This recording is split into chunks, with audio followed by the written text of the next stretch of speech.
प्रिय दोस्तों, हमारे लिए ये हर्ष का विषय है कि मैं आप सबको सत्यवचन कार्यक्रम में आज फिर से स्वागत करूं। इसलिए मैं आनंदित हूं कि आप और मैं यदि परमेश्वर की योजना में शामिल नहीं होते तो आज इस कार्यक्रम में भी शामिल नहीं होते। परमेश्वर का प्रेम ही है कि हम उसके वचन को इस कार्यक्रम के माध्यम से सुन पा रहे हैं।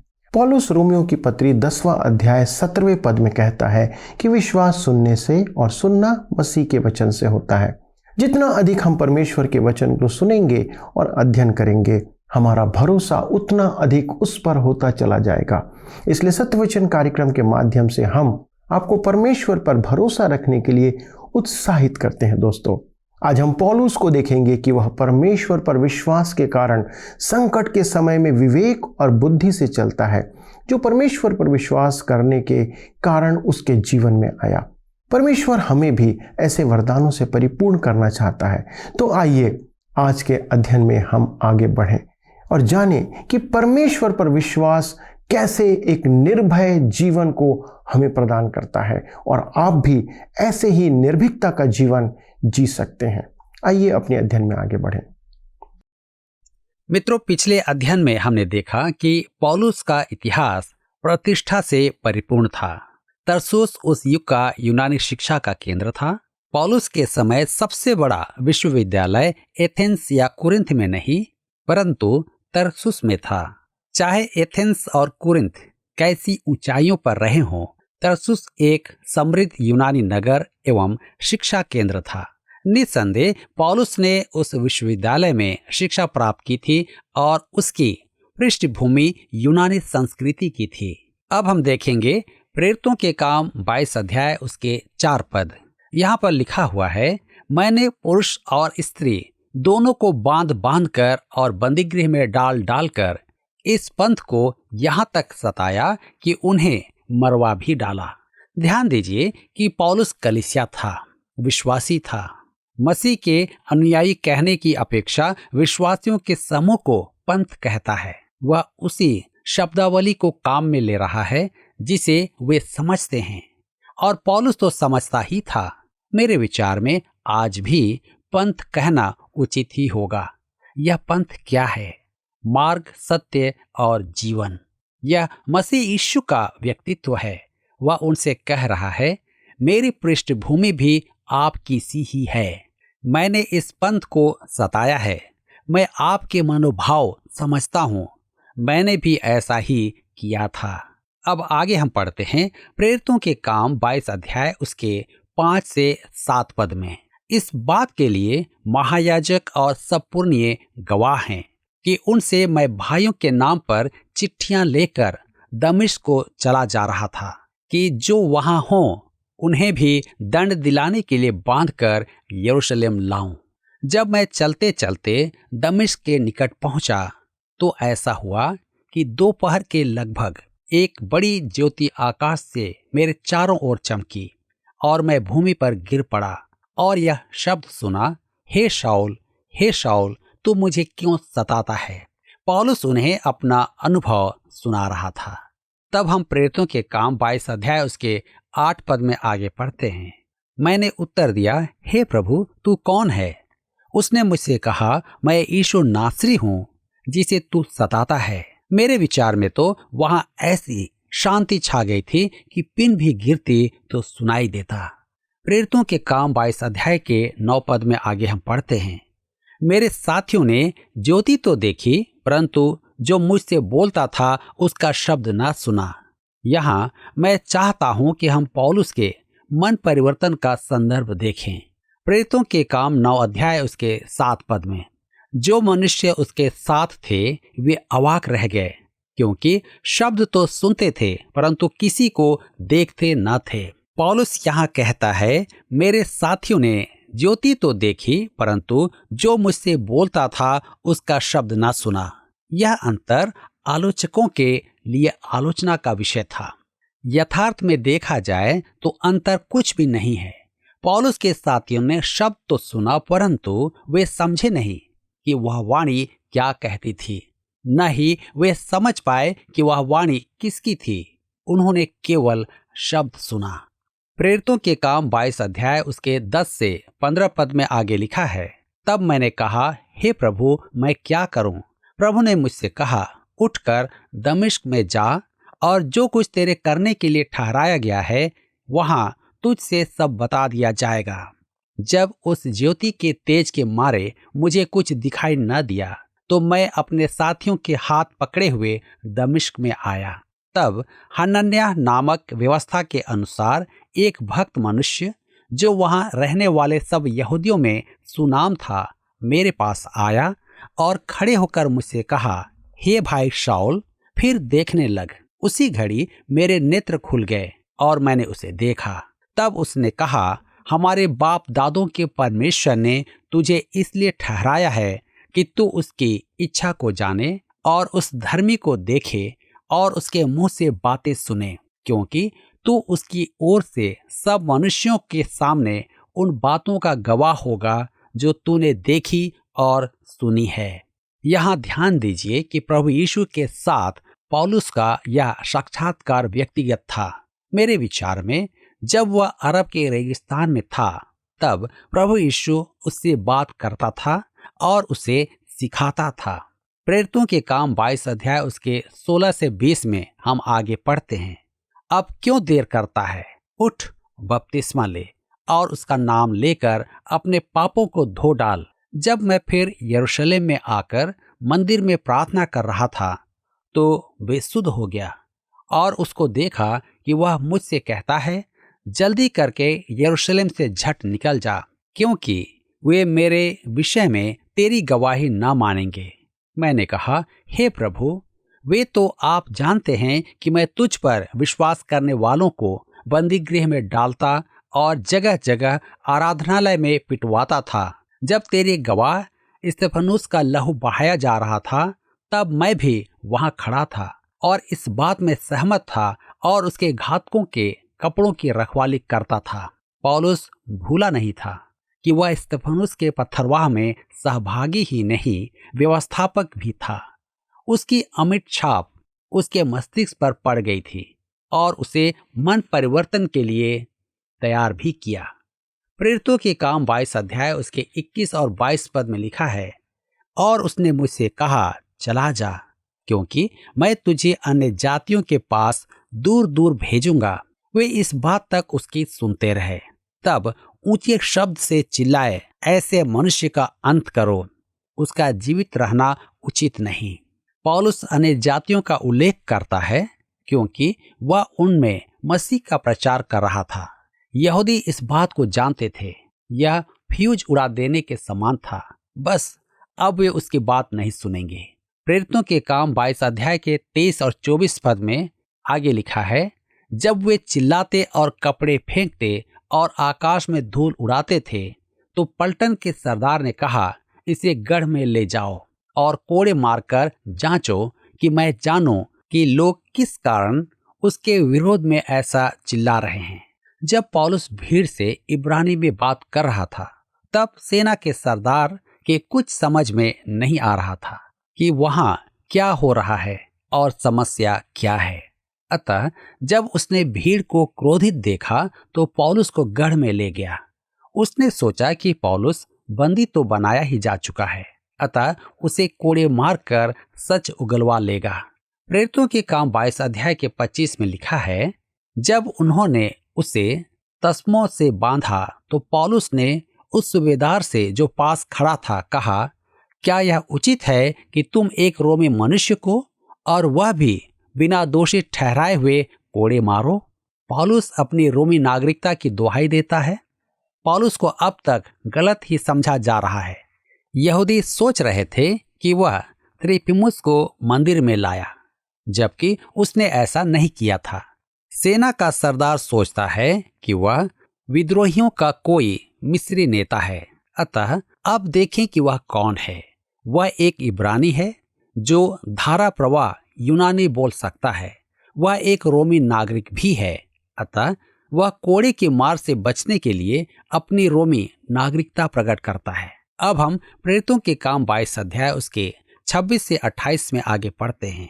सूबेदार ने यह सुनकर पलटन के सरदार के पास जाकर कहा, तू यह क्या करता है? यह तो रोमी मनुष्य है।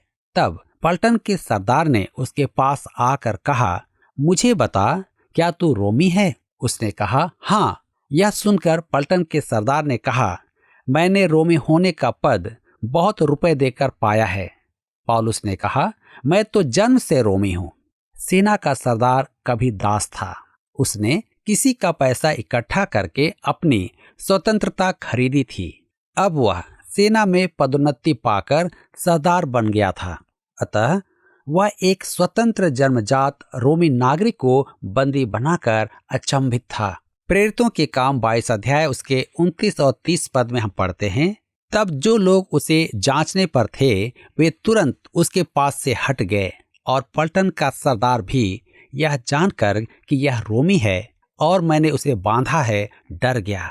दूसरे दिन उसने ठीक ठीक जानने की इच्छा से कि यहूदी उस पर क्यों दोष लगाते हैं, उसके बंधन खोल दिए और प्रधान याजकों और सारी महासभा को इकट्ठा होने की आज्ञा दी और पौलुस को नीचे ले जाकर उनके सामने खड़ा कर दिया। सरदार ने देखा कि उसके हाथ में एक असाधारण मनुष्य है। वह शिक्षित है और यूनानी बोलता है। वह कोई साधारण अपराधी नहीं है, वह यहूदी और रोमी नागरिक है। अतः उसने कहा, मैं पौलुस के साथ अपराधी का सा व्यवहार नहीं कर सकता। हमें उससे सुनना है कि उसके विरुद्ध दोषारोपण क्या है। अतः उसने महायाजक और महासभा के समक्ष पौलुस को अपना प्रतिवाद सुनाने का प्रबंध किया। ध्यान दीजिए कि पौलुस में रोमी साम्राज्य में प्रचारक होने के योग्य अनेक गुण थे। उसमें विश्वव्यापी दृष्टिकोण था। यूनानी प्रशिक्षण के कारण वह वैश्विक विश्वासी बना। उसे मूसा की व्यवस्था की संपूर्ण शिक्षा प्राप्त थी, जिसके द्वारा वह व्यवस्था को मसीह के आगमन, मृत्यु और पुनरुत्थान के प्रकाश में समझ सकता था।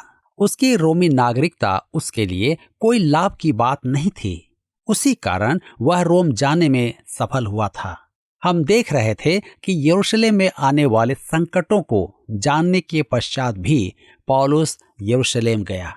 वहां उसके साथ अन्य जाति इफिसुस वासी त्रुफिमुस को देख यहूदियों ने झूठा बहाना बनाकर पौलुस पर मंदिर की निंदा का दोष लगाया कि वह अन्य जाति को अपने साथ मंदिर में लाया, अर्थात उसने मंदिर को अशुद्ध किया और वहां बड़ा उपद्रव हुआ। यह देख सेना का सरदार तुरंत सेना लेकर आया और पौलुस को बंदी बनाया। उसने पौलुस से बात की तो देखा कि वह बहुत अच्छी यूनानी बोलता है। पौलुस के आग्रह करने पर उसने पौलुस को अनुमति दे दी कि वह मंदिर में उपस्थित भीड़ से बात करे। पौलुस ने ज्यों ही इब्रानी भाषा बोलनी आरंभ की, त्यों ही भीड़ में सन्नाटा छा गया। अब पौलुस उन्हें अपनी कहानी सुनाता है, परंतु अन्य जाति का नाम आते ही भीड़ फिर से भड़क उठती है। सेना का सरदार तो इब्रानी समझता नहीं था, अतः वह पौलुस को बंदी बनाकर गढ़ में ले जाता है। सेना का सरदार सोच रहा था कि पौलुस एक मिस्री विद्रोही है, अतः उसने उसे कोड़े मारकर सच उगलवाने का विचार किया, परंतु यह जानकर कि वह जन्म से ही रोमी नागरिक है, डर गया और उसने यह उचित समझा कि पौलुस को महासभा के समक्ष उपस्थित करे, जिससे कि उसे उपद्रव का कारण समझ में आ जाए। आइए हम देखेंगे पौलुस महासभा के समक्ष अपना प्रतिवाद रखता है। स्मरण रखें कि पौलुस बंदी बनाया जा चुका है और वह अंत तक बंदी ही रहेगा। अब से अंत तक हम पौलुस को अपने और अपने सेवा के विषय में प्रतिवाद प्रस्तुत करते हुए ही देखेंगे। उसे अनेक शासकों के समक्ष प्रस्तुत किया जाएगा, क्योंकि यहूदी उसे घात करने का षड्यंत्र रच रहे थे। इसलिए उसे कैसरिया भेज दिया गया। वहां वह 2 वर्ष बंदी गृह में रहा और कैसर की दुहाई देने के कारण रोम भेजा गया। आपको स्मरण होगा कि पौलुस के यरूशलेम जाने के बारे में मतभेद उत्पन्न हुआ है कि क्या वह परमेश्वर की इच्छा में था। मेरा वाद यह है कि वह निश्चय ही प्रभु की इच्छा में था। मेरे विचार में हम अपने अध्ययन में ज्यों-ज्यों आगे बढ़ेंगे, त्यों त्यों हम देखेंगे कि निश्चय ही उसका यरूशलेम जाना प्रभु की इच्छा में था। यह सच है कि वह बंदी बनाया गया, और यह भी सच है कि वह कठिन से कठिन परिस्थितियों में रहा, परंतु इसका यह अर्थ नहीं कि वह परमेश्वर की इच्छा में नहीं था। मेरे मित्रों, अपने अध्ययन में हम देखते चलेंगे कि पौलुस के जीवन में हर कदम पर परमेश्वर का हाथ है। वही परमेश्वर आज आपके और मेरे जीवन में भी काम करना चाहता है। यही तो इसकी महिमा और चमत्कार है। इसी समय जब वह आप और मैं सार्वजनिक स्थान में हैं, तो परमेश्वर हमारे जीवन में क्रियाशील है। हम एक प्रकार से प्रतिदिन जीवन जी रहे हैं, और हम में से अनेकों की जीवन शैली अति सरल है। तथापि परमेश्वर हमारी चिंता करता है और हम में रुचि रखता है। परमेश्वर हमें वह मार्गदर्शन और अगुवाई प्रदान करना चाहता है जो हमारे लिए आज आवश्यक है। चाहे हमारे इस युग की संस्कृति कैसी भी जटिल हो, मेरा विश्वास कीजिए, हमें उसकी सहायता की आवश्यकता है। इसमें दो राय नहीं कि आज के परिदृश्य में हमें परमेश्वर की आवश्यकता है। आज बहुत से जन ऐसे हैं जो सीमा पार करना चाहते हैं कि पौलुस की नाई महान भावनात्मक और परिवर्तनकारी अनुभव प्राप्त करें। मेरे विचार में हमें ऐसा करने की आवश्यकता नहीं है। सच तो यह है कि ऐसे महान अनुभव पाने के प्रति मैं संदेह करता हूँ। सीधे साधे विश्वास के द्वारा ही मनुष्य मसीह के पास आ जाता है। हमें उसमें विश्वास करके उसकी संगति में रहना है। वह हमारे दैनिक जीवन में अगुवाई करेगा, हमें मार्गदर्शन प्रदान करेगा और दिशा निर्देश प्रदान करेगा। हमने देखा है कि रोमी सेना का सरदार पौलुस को बंदी बनाकर उसे कोड़े मारना चाहता था, परंतु यह जानकर कि पौलुस रोमी नागरिक है, वह तुरंत पीछे हट गया। उसे आश्चर्य हो रहा था कि पौलुस एक यहूदी होकर इतनी अच्छी यूनानी भाषा बोलता था और उसके पास रोमी नागरिकता भी थी। पौलुस उच्च शिक्षा प्राप्त कर एक अंतर्राज्यीय मनुष्य था। अब यहूदियों के धर्मगुरुओं की महासभा पौलुस पर विचार करना चाहती है। पौलुस अपनी स्थिति और अपने आचरण को महासभा के सामने निर्दोष रखने का प्रयास करता है, परंतु व्यर्थ है। प्रभु पौलुस को ढाढ़स बंधाता है। हम यह भी देखेंगे कि पौलुस की हत्या के षड्यंत्र के कारण उसे फेलिक्स के न्यायाधीश कैसरिया को भेज दिया जाता है। यह बाइबल अंश एक उत्कृष्ट मार्ग है और मसीह का बंदी पौलुस के अनुभव का रोमांचक वर्णन है। अब यहाँ पर अध्याय 22 समाप्त होता है और हम अपने अध्ययन के क्रम में आगे बढ़ते हुए अध्याय 23 से अध्ययन को जारी रखेंगे। हम देखेंगे महासभा के समक्ष पौलुस का प्रतिवाद। प्रेरितों के काम 23 अध्याय उसके 1 और 2 पद में लिखा है, पौलुस ने महासभा की ओर टकटकी लगाकर देखा और कहा, हे भाइयों, मैंने आज तक परमेश्वर के लिए बिल्कुल सच्चे विवेक से जीवन बिताया है। इस पर हनन्याह महायाजक ने उनको जो उसके पास खड़े थे उसके मुंह पर थप्पड़ मारने की आज्ञा दी। पौलुस महासभा के समक्ष है। महायाजक और सदस्य वहां उपस्थित हैं। महायाजक की अभद्रता अति भयावह है। वह पौलुस को बोलने का अवसर ही नहीं दे रहा था। अंततः उसे सुनना पड़ा। प्रेरितों के काम 23 अध्याय के 3 पद में लिखा है, तब पौलुस ने उससे कहा, हे चुना फिरी हुई भीत, परमेश्वर तुझे मारेगा। तू व्यवस्था के अनुसार मेरा न्याय करने को बैठा है और फिर क्या व्यवस्था के विरुद्ध मुझे मारने की आज्ञा देता है। रोमी कानून के अनुसार निर्णय आ जाने तक किसी अपराधी को दंड नहीं दिया जा सकता था। किसी को बंदी बना लेना और अपराध का दोष लगाना बंदी बनाने वाले को उसे दंड देने की अनुमति नहीं देता है। उस युग में रोम वास्तव में न्याय प्रदान करता था। तथापि पौलुस की यह घटना और यीशु का मुकदमा प्रकट करता है कि रोमी न्याय भी विकृत किया जा सकता था। न्याय करने वालों के हाथ में होता है। आज अनेकों का विचार यह है कि यदि हम अपनी सरकार बदल दें तो हमारी सब समस्याओं का समाधान हो जाएगा, परंतु अतीत में तो हमारी समस्याओं का समाधान नहीं हुआ है। हम सोचते हैं कि हमें प्रशासन बदलना चाहिए, परंतु क्या आप जानते हैं कि हमारी मूल आवश्यकता क्या है? हमें मनुष्य के मन परिवर्तन की आवश्यकता है। महायाजक पौलुस के मुंह पर थप्पड़ मारने को कहता है। पौलुस उसे कठोर शब्द कहता है। इससे यह धारणा खंडित होती है कि पौलुस एक दब्बू मनुष्य था। यह मानना कि दीनता मनुष्य को मिट्टी बना देती है उचित नहीं। दीनता या नम्रता का अर्थ है कि आप स्वयं को परमेश्वर की इच्छा के अधीन कर देते हैं, चाहे कोई भी कीमत क्यों न चुकानी पड़े। पौलुस एक दीन एवं विनम्र मनुष्य था, परंतु वह महायाजक को सफेदी की हुई दीवार कहता है, हे चुना फिरी हुई भीत, परमेश्वर तुझे मारेगा। तू व्यवस्था के अनुसार मेरा न्याय करने बैठा है और फिर क्या व्यवस्था के विरुद्ध मुझे मारने की आज्ञा देता है? इससे प्रकट होता है कि पौलुस व्यवस्था का ज्ञाता था। अपराधी को तब तक दोषी नहीं कहा जा सकता था या दंड नहीं दिया जा सकता था जब तक कि उसके बारे में निर्णय न दे दिया जाए। प्रेरितों के काम 23 अध्याय के 4 पद में लिखा है, जो पास खड़े थे उन्होंने कहा, क्या तू परमेश्वर के महायाजक को बुरा भला कहता है? पौलुस को पहचान में नहीं आया कि वह महायाजक था। वह उसे देखकर ही पहचान सकता था।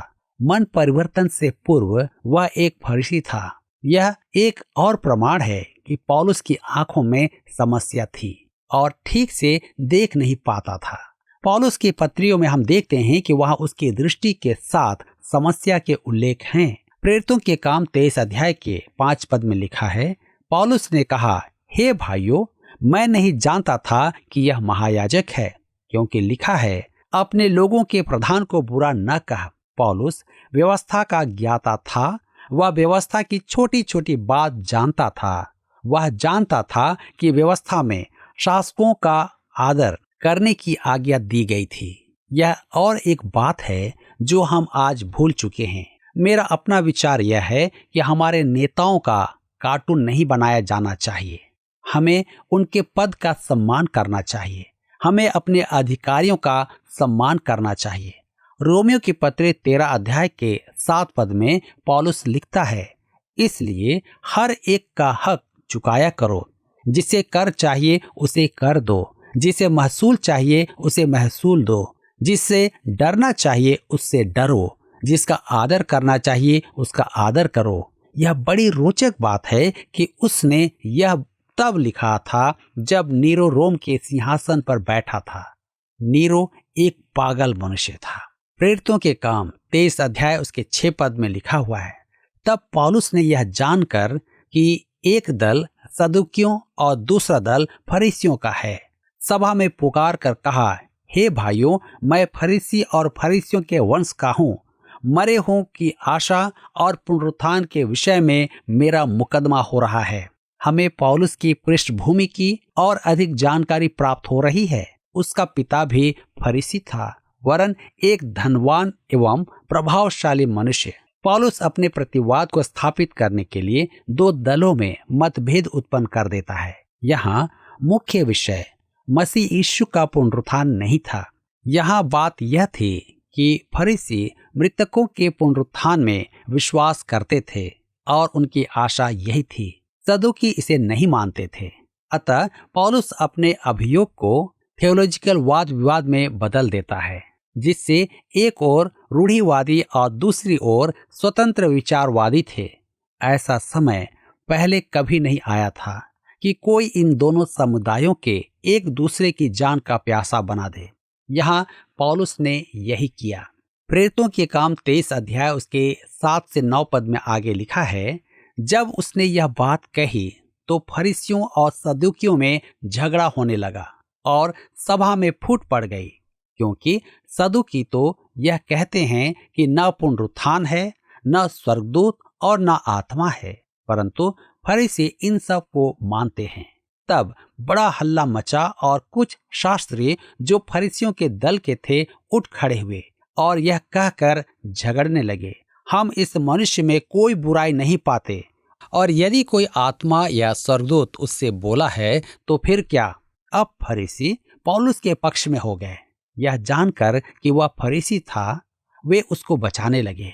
प्रेरितों के काम 23 अध्याय के 10 पद में आगे लिखा है, जब बहुत झगड़ा हुआ तो पलटन के सरदार ने इस डर से कि वे पौलुस के टुकड़े टुकड़े न कर डालें, पलटन को आज्ञा दी कि उतरकर उसको उनके बीच में से जबरदस्ती निकालें और गढ़ में ले जाएं।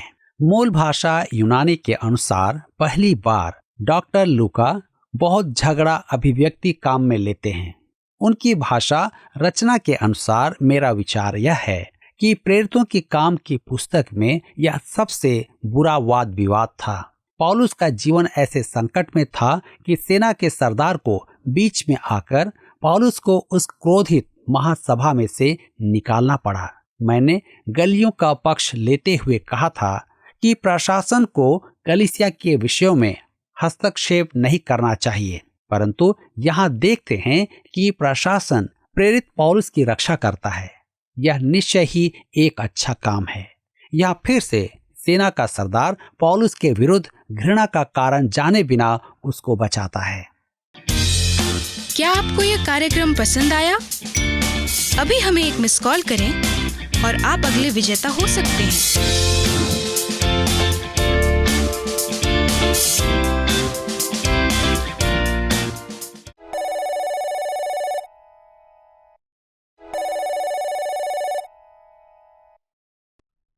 प्रिय मित्रों, पौलुस के जीवन से हमें सीखना चाहिए कि कैसे हमें निर्भीकता के साथ हर परिस्थिति को अवसर समझकर परमेश्वर के वचन की गवाही देना चाहिए।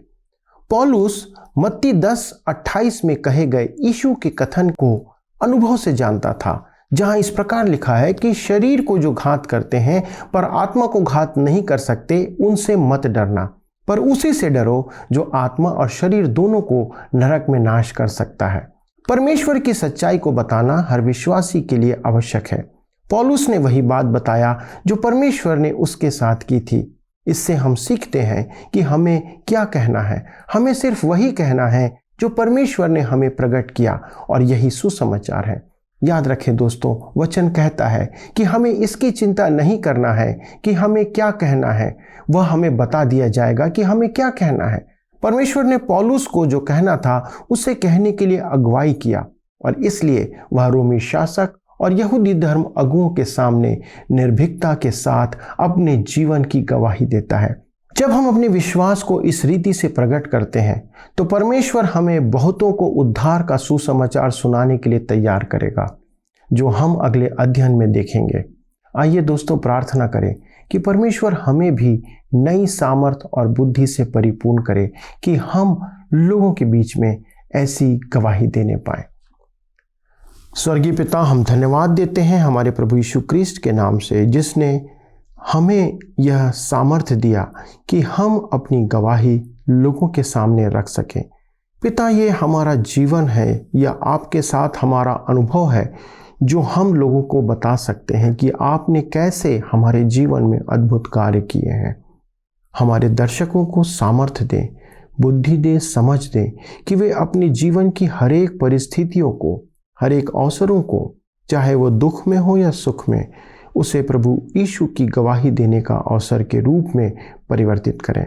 हमारे सभी दर्शकों की जीवन के लिए प्रार्थना करते प्रभु, उनके चारों ओर आपकी सुरक्षा का घेरा मांगते प्रभु। इस परिस्थिति में प्रभु, जब दुख, विपत्ति और क्लेश हमारे जीवन में बढ़ते जा रहे हैं, युद्ध और हर प्रकार की समस्याओं का खतरा हमारे आसपास होता है, अनुग्रह करें पिता कि हम आपकी सुरक्षा में पाए जाएं।